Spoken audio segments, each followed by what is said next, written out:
ഇപ്പോൾ ശ്രീ വി ജോയ് കൂടി നമ്മളോടൊപ്പം ടെലിഫോൺ ലൈൻ ചേരുന്നുണ്ട്. ശ്രീ വി ജോയ്, ഇതിപ്പോൾ വലിയ തോതിൽ ചർച്ചയായി മുന്നിലേക്ക് പോവുകയാണ്. അതിനിടയിൽ കഴിഞ്ഞ ദിവസം ഉണ്ടായ സംഭവ വികാസങ്ങൾ പാർട്ടിയുടെ ഉൾപ്പെടെയുള്ള പലരുടെയും അഭിപ്രായങ്ങൾ നമ്മൾ കേട്ടതാണ്, താങ്കൾ പറഞ്ഞത് ഉൾപ്പെടെ. പക്ഷേ അതിലേക്കാണ് ശബരിനാഥന്റെ ഒരു ഫേസ്ബുക്ക് പോസ്റ്റ് കൂടി വരുന്നുണ്ട്.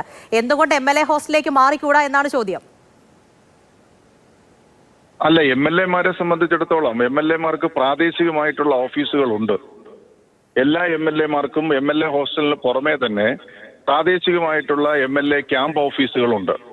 ഇവിടെ വട്ടിയൂർക്കാവ് MLA-ക്കും ക്യാമ്പ് ഓഫീസായിട്ട് പ്രവർത്തിക്കുന്നത് നിയമാനുസരണം കോർപ്പറേഷൻ നൽകിയിട്ടുള്ള, അവർ നിശ്ചയിച്ച വാടക നൽകി എഗ്രിമെന്റ് വെച്ച സ്ഥലത്താണ് VK പ്രശാന്തിന്റെ ക്യാമ്പ് ഓഫീസ് പ്രവർത്തിക്കുന്നത്.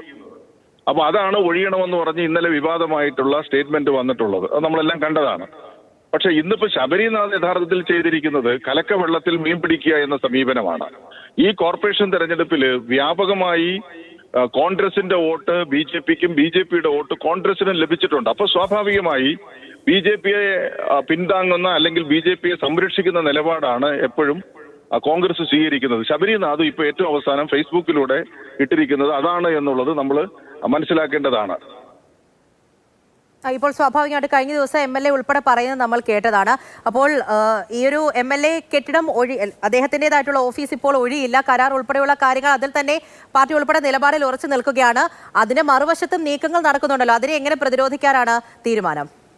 അല്ല, അതിൽ വേറെ മറ്റു കാര്യങ്ങളൊന്നുമില്ല. MLA-യുടെ ക്യാമ്പ് ഓഫീസ് എന്നുള്ള നിലയിൽ അയാൾക്ക് മാർച്ച് 31 വരെ എഗ്രിമെന്റ് ഉണ്ട്. അത് കഴിയുമ്പോൾ MLA എന്നുള്ള നിലയിൽ കോർപ്പറേഷൻ ആവശ്യപ്പെടുകയാണ്, അവരുടെ എഗ്രിമെന്റ് കണ്ടിന്യൂ ചെയ്യുന്നില്ല എങ്കിൽ MLA വേറെ ഓഫീസ് എടുക്കുക എന്നുള്ളതേ ഉള്ളൂ. അല്ലാതെ അവിടെ കടിച്ചു തൂങ്ങി കിടക്കാനും മറ്റു കാര്യങ്ങളൊന്നുമില്ല. പക്ഷെ നിയമാനുസരണം ഒരു എഗ്രിമെന്റ് നിലനിൽക്കുമ്പോൾ ഇങ്ങനെ ഒരു വാദം ഉന്നയിക്കുന്നത് ശരിയായിട്ടുള്ള രീതിയല്ല. അത് ഇതുവരെയുള്ള കാര്യങ്ങൾ പരിശോധിക്കുമ്പോൾ ഒട്ടും ശരിയായിട്ടുള്ള നിലപാടല്ല ശ്രീലേഖ സ്വീകരിച്ചത്.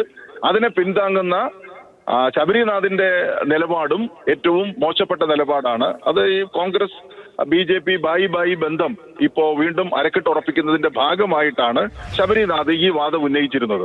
ശബരിനാഥിന് MLA ഹോസ്റ്റൽ ഉള്ളപ്പോഴും MLA ആയിരുന്നപ്പോഴും ശബരിനാഥ് കൃത്യമായിട്ട് അരുവിക്കരയിൽ ക്യാമ്പ് ഓഫീസ് പ്രവർത്തിപ്പിച്ചിരുന്നല്ലോ. അപ്പൊ എല്ലാ MLA-മാർക്കും ക്യാമ്പ് ഓഫീസുകൾ ഉണ്ട് എന്നുള്ളത്, MLA ഹോസ്റ്റലിൽ താമസം അല്ലെങ്കിൽ നിയമസഭാ സമ്മേളനം നടക്കുമ്പോൾ ഉള്ള കാര്യങ്ങളാണ് അവിടെ ഉള്ളത്. മറിച്ച് എല്ലാ കാര്യങ്ങളും ക്യാമ്പ് ഓഫീസ് വഴിയാണ് നടത്തുന്നത്.